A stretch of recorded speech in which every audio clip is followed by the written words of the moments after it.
Hi everyone, this is Sam and Sita behind the camera. Welcome to the fourth interactive tutorial. Today we're going to be colouring this gorgeous image from Bennett Klein's Colour My Sketchbook 3 called Beatrice B. And we're going to be using what I call these miraculous Giotto markers. We're going to be using colours from, they come in three different packs. So pastel, this is aqua, lemon yellow, and the light pink, which is called cotton candy. From the neons, the neon lilac and neon lime, and from the brights, yellow. Before we start colouring with the markers, there are just a couple of things I want to mention that I think might be helpful. In terms of using paper, I would recommend heavier grade paper than your normal printer or photocopying paper, which is around 80 grams. This paper that I'm using is 160 grams. There just seems to be better absorbency on the page, and the markers just glide over the paper better. So colouring with markers is a little different to colouring with pencil. First of all, because once you lay the colour down, it's quite permanent. And also, if you colour over where you've been, it makes kind of streaks. So what I would suggest is, if you can look at the difference, when you go like this, if you're going to colour an area and you're going to go one line at a time, you're going to get a couple of things. Number one is an overlap where you've gone, and at the top here where you end, you're going to get these splodges, which is the residual ink from the thing. If you go quickly, which I know this might not necessarily be a colouring action that comes naturally, but if you go quickly like that, you can see that there's very little streaking, and also you don't have this like border of kind of bits of ink. The other thing is that when you're colouring images, there's always a line, and I suggest that you go from line to line if you can. So I'm going to use this picture, and we're just going to play around a little bit with it to give you an example of what I mean. So if we take this petal over here, if you go, this is the wrong way, if you go up, if you go down like this, you're going to get overlaps and also these little splodges at the end. If you go up down from line to line and you go quickly, you're going to get a completely different effect from the two. Now, one of the things that's really fantastic about colouring with these markers is that even though you can see there's like little white splodges that have been left, you can quite easily colour in there with pencil to fill in the gaps. I mean, you can hardly even see where that was.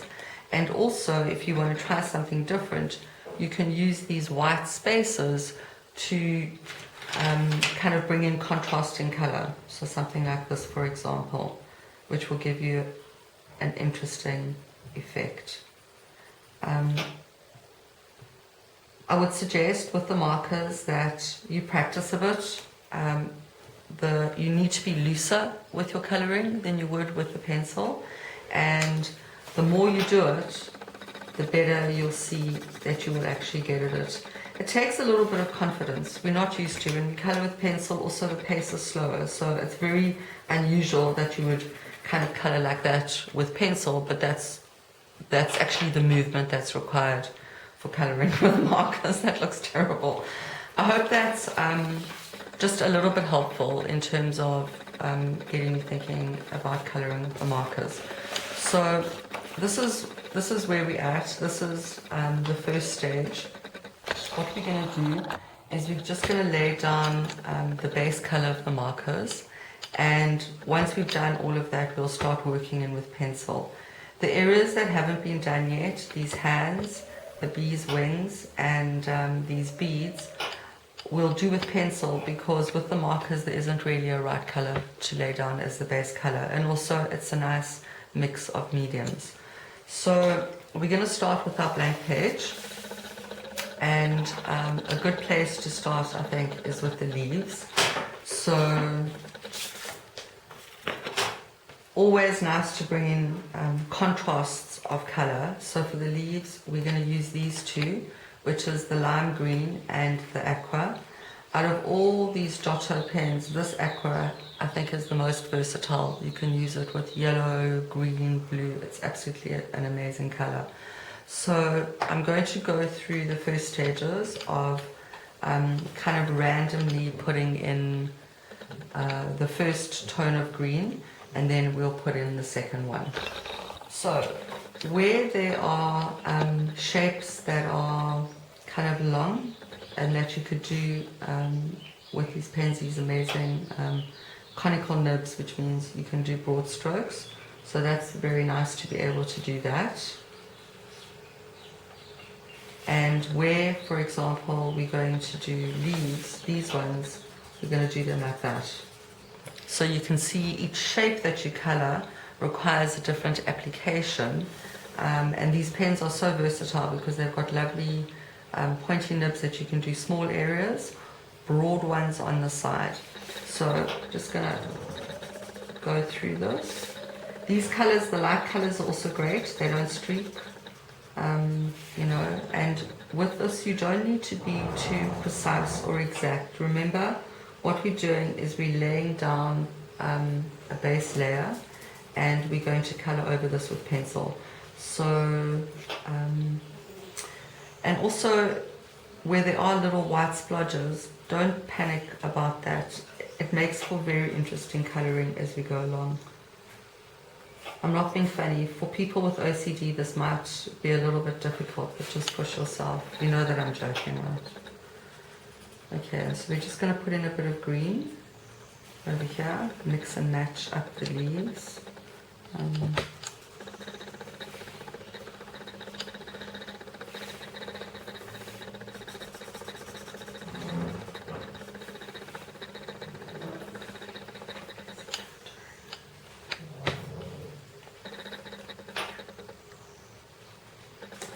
I like to put in kind of like a balance of color, you know, so when we start putting these in bit by bit, you can start to see how things are taking shape, right?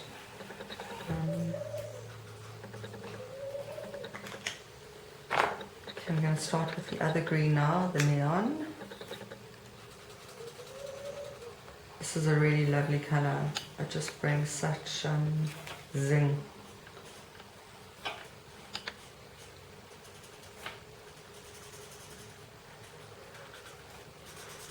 You can see that I'm quite loose with the marker.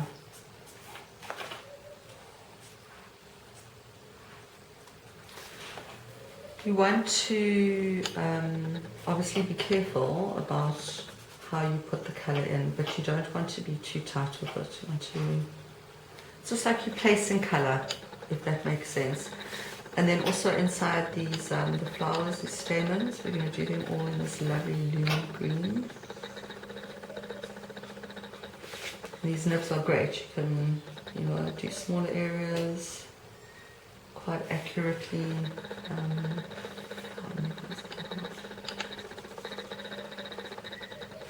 So you can see it's starting to take some shape.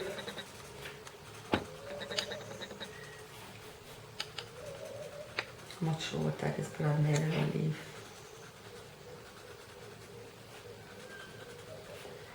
This luminous green is quite nice. You can fill in quite a lot of spaces with it. So this one's also a leaf.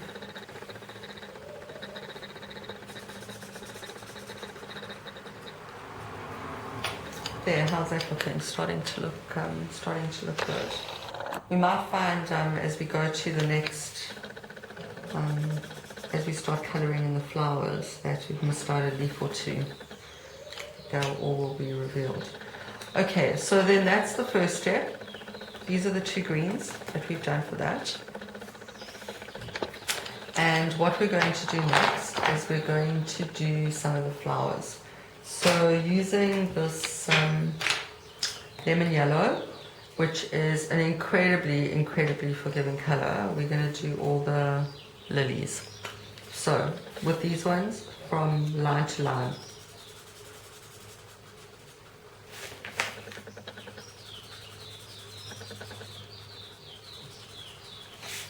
Find with the lighter colors, if you do, if you're coloring a little bit haphazard and you do go over where you've been already, it doesn't, it's not so,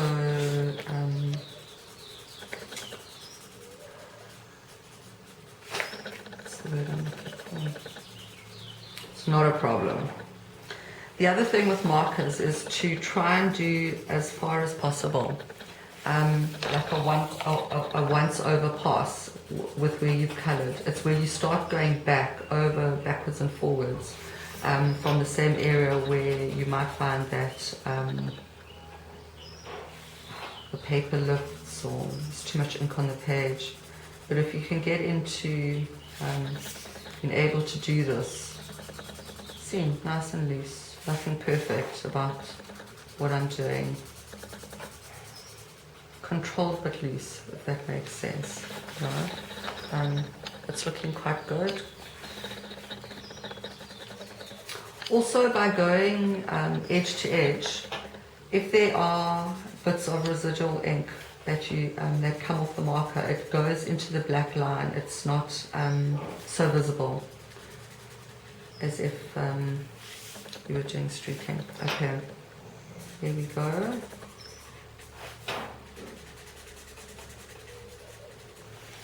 Remember, we're just laying down the base color. It doesn't need to be perfect. You want it to be nice and neat, but it doesn't have to be perfect. And these little white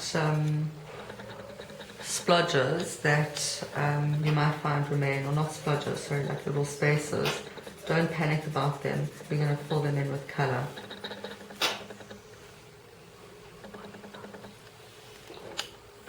This is part of that as well.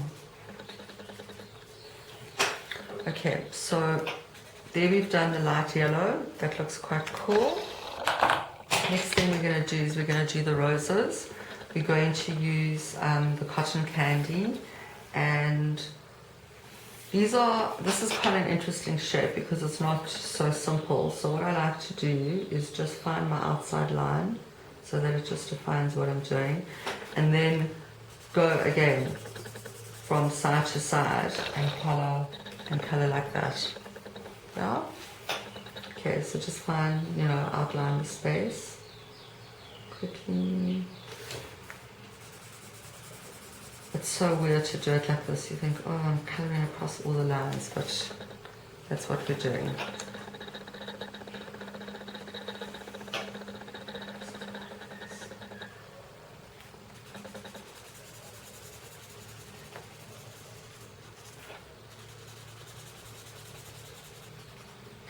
Colors go, if you go a little bit into the wrong place, don't worry.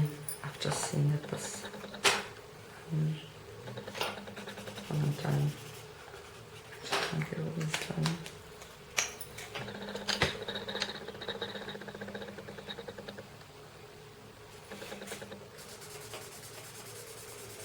It's like a pendulum movement in a way, and just swinging backwards and forwards. You can see this is not perfectly done by any means, There's a bit of streaking even, I've gone backwards and forwards. There's a bit of white, you'll see we're going to fix it all up when we start with our magical pencils.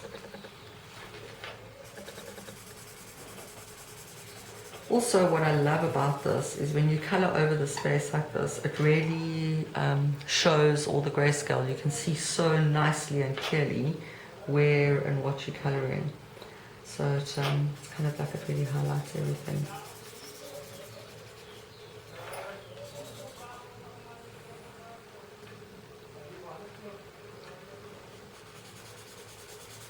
There we go.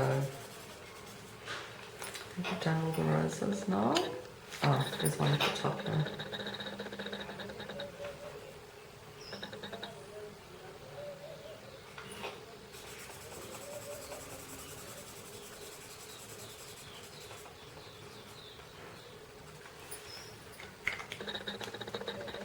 Okay, great. See, nice balance of color. Next we are going to do these little purple thingies, hollyhocks or whatever they are. These ones are in this kind of roundish shape, so I just I do them in the same, go round and round and round. And because the space are quite small, if you do overlap, I think it will actually work quite nicely when you colour it. It's like a little filler. Go round and round and round and round.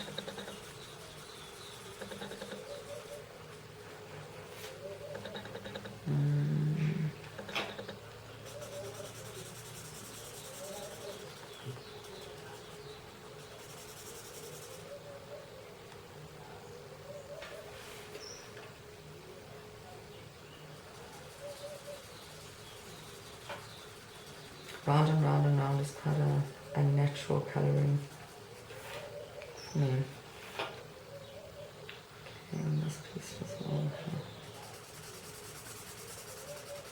There we go. These little bits here. I think that's all of it.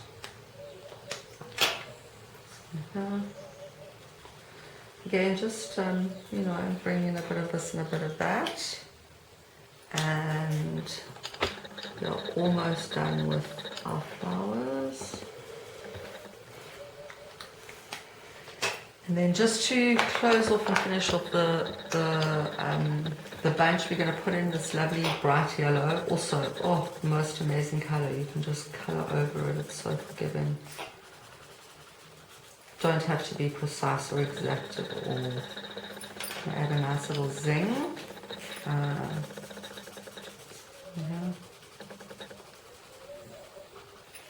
Don't be scared to do this, with the markers. You just give it a bash. You might find that you do the first one and you think it looks terrible, or you're struggling to get into like the kind of the feeling of it. But it will come to you quite naturally. You might have to do 1 or 2 times just to get into the swing of things. So that basically is the first phase. We're going to, I'm going to end off here for now so that you can go away and you can go and give this a bash. And I'd love to see how you're getting on with your pictures.